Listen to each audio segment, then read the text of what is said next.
It's the Mega Man, and nah, that doesn't stand for hate. We're just saying it's time for education to be great.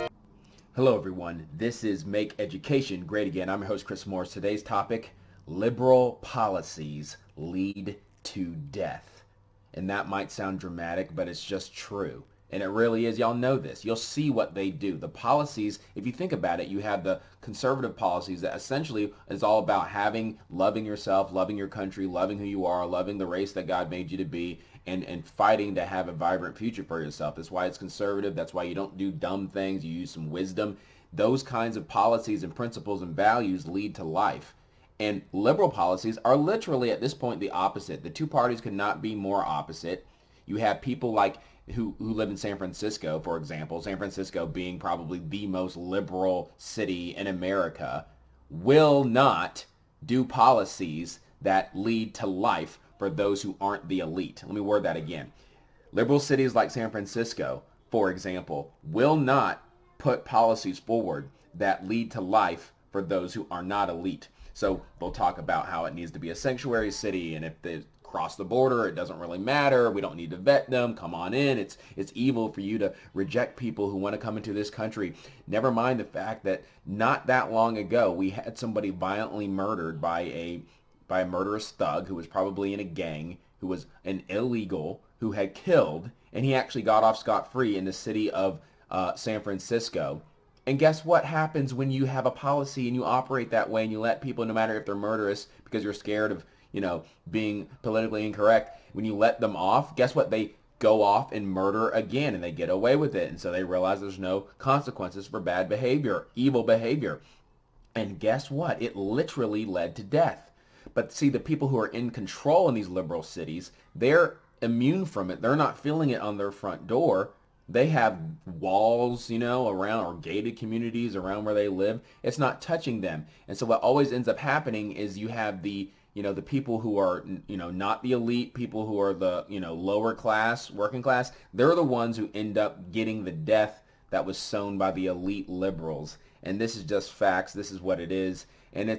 And it needs to be fought against with everything, every dying breath in us, those who have a sober mind. It needs to happen. So anyway, I have a couple different things I want to talk about today. And this is a little bit of a bird's eye view to kind of look at some current issues, some societal issues, some cultural issues in our country, and talk about how the liberal Luciferian cabal essentially has influenced these things. So if you hadn't been paying attention over the past few days, they've been talking a lot about what happened in Miami, and I mentioned it on the live 2 days ago, how in Miami there was basically it didn't go so well with this 8 p.m. curfew that they tried to enact, because they had tons of kids who were spring breaking and they're already acting a fool, and you're about to see some footage to see exactly how foolish the behavior is and was, which is why they had to enact this curfew. And in light of the COVID-19, say what you will about that. I get why people getting annoyed. It's your spring break. You don't want to have an 8 p.m. curfew, but some of the behavior that we're seeing is just unbelievably ridiculous. And so I'm a big believer in Martin Luther King's idea.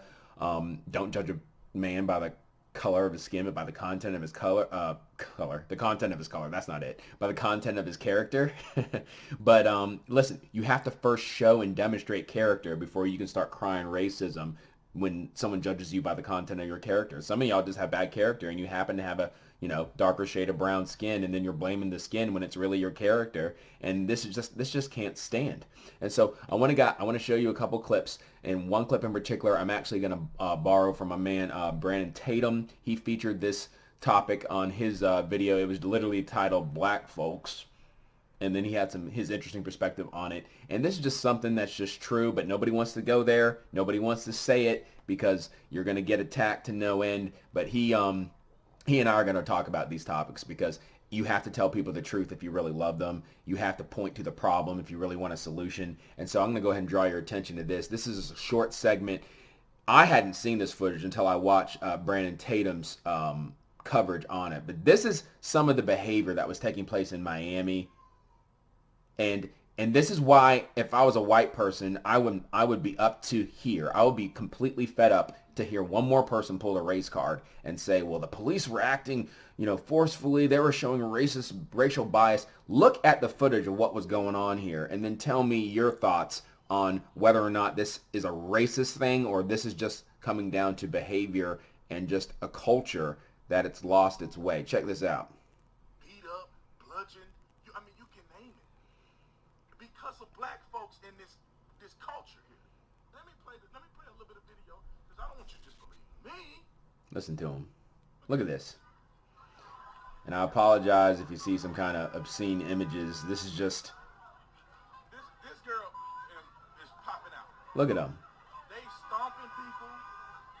And what are you fighting over? They saying... Look at this. Look at this. Look at this. Do you see anybody... It's like mainly a girl fight.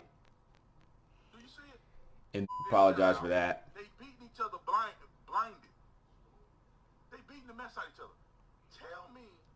Explain to me how white privilege is such a problem in our country. Now I'm going to stop right there because he has a good take on it. I can leave a link to this in the video description. I'm going to come back on. I apologize if that was a bit obscene. It definitely was. But did you see what I just saw?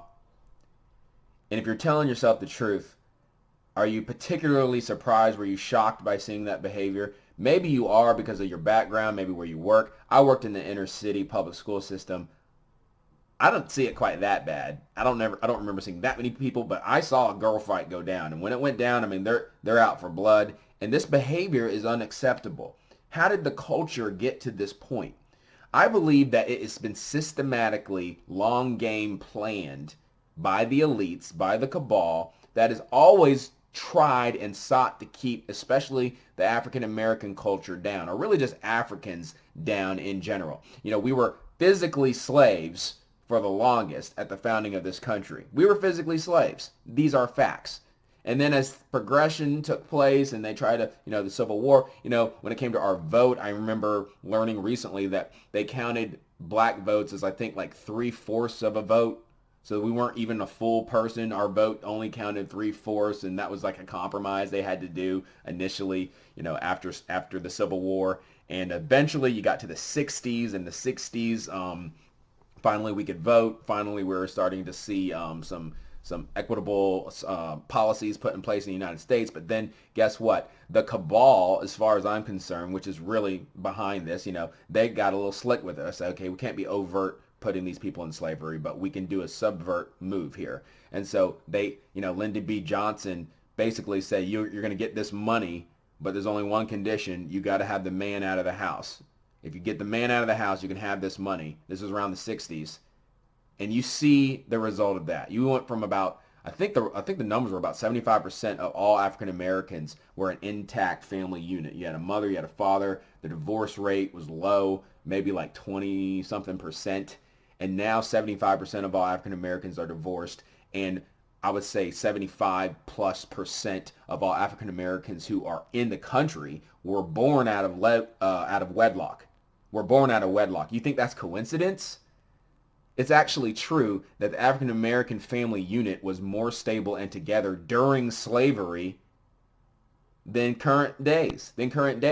And so I was listening to, I think it was Scott McKay, who knows, maybe yesterday, this morning, I don't know. I've been watching a lot of stuff. And they had an interesting segment. There's 3 people on a Zoom call, and they were just going back and forth talking about kind of how that cabal sneakily does these kind of shadow moves that causes what we see, the chaos that we see today. He talked about how really using rap music is a huge vehicle that's led to the prison pipeline that you see. There's actually more black men incarcerated in our nation's prisons.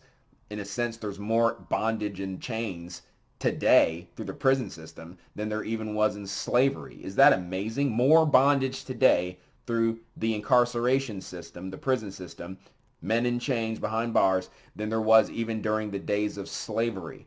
This is what we're dealing with, folks.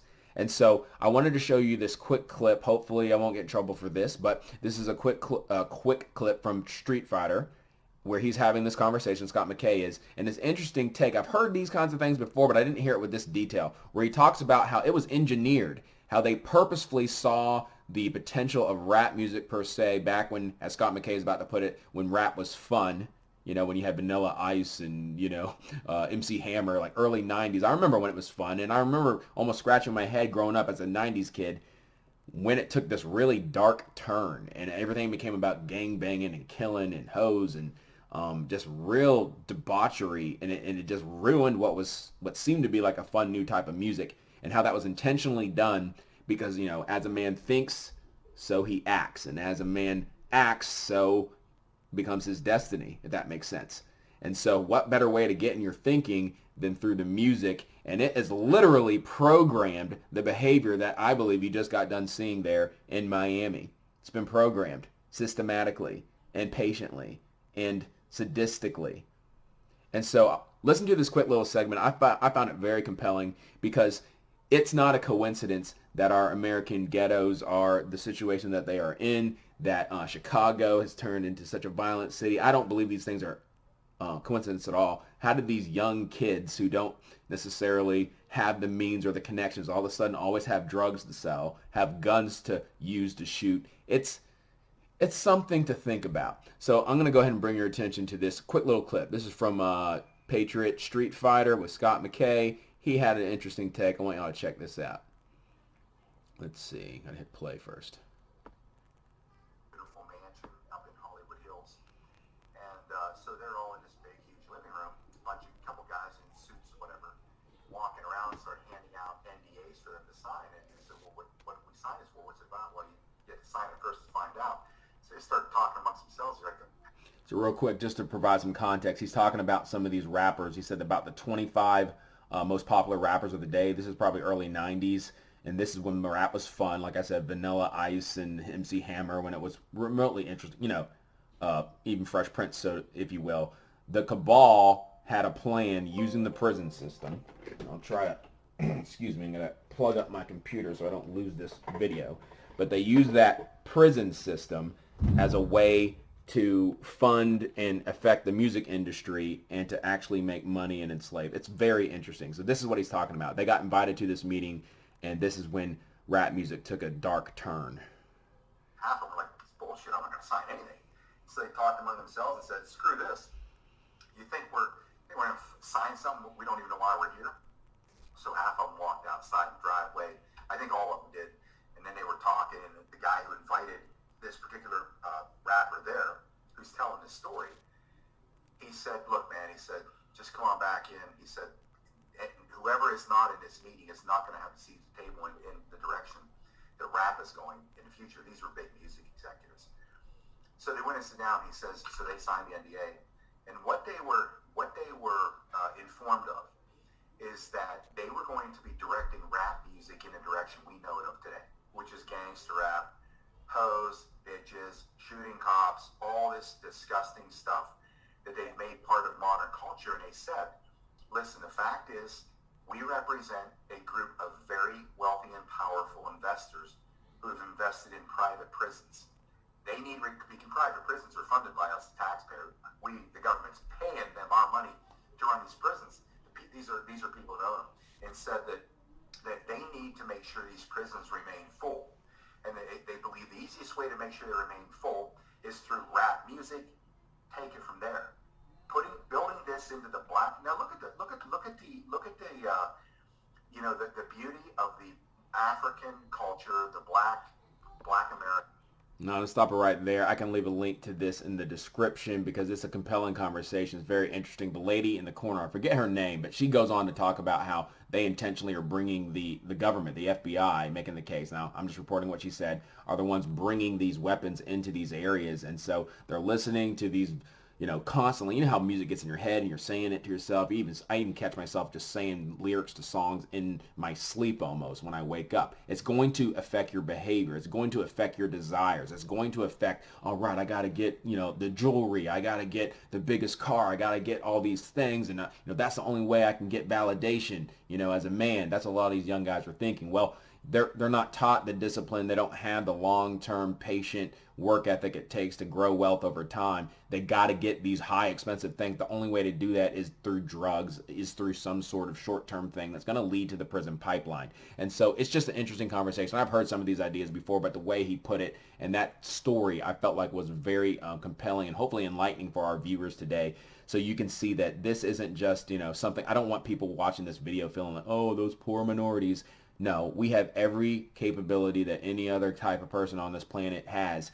I need you to understand that we wrestle not against flesh and blood, but against principalities and powers. Do you understand? Against principalities and powers. So that's what it comes down to today.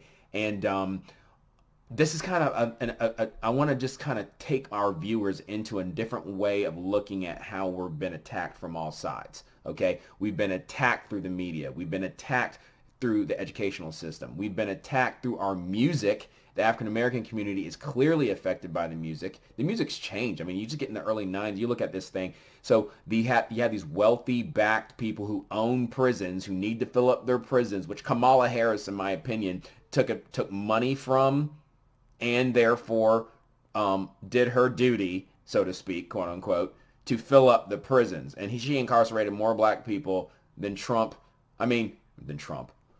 than practically any candidate we've ever had between her and Joe Biden. Trump freed black people out of prison. She incarcerated black people out of prison, and she took money to do so. That's just kind of what it is. So you see how the assault has happened. It's a mind slavery more so than a physical slavery, and in a way that can even be more and more sad. I want people to wake up. This behavior is unacceptable. This behavior, I mean, just get sober enough, step back, look at what's going on, and ask yourself, following and voting for these liberal politicians, is it really leading to life for me?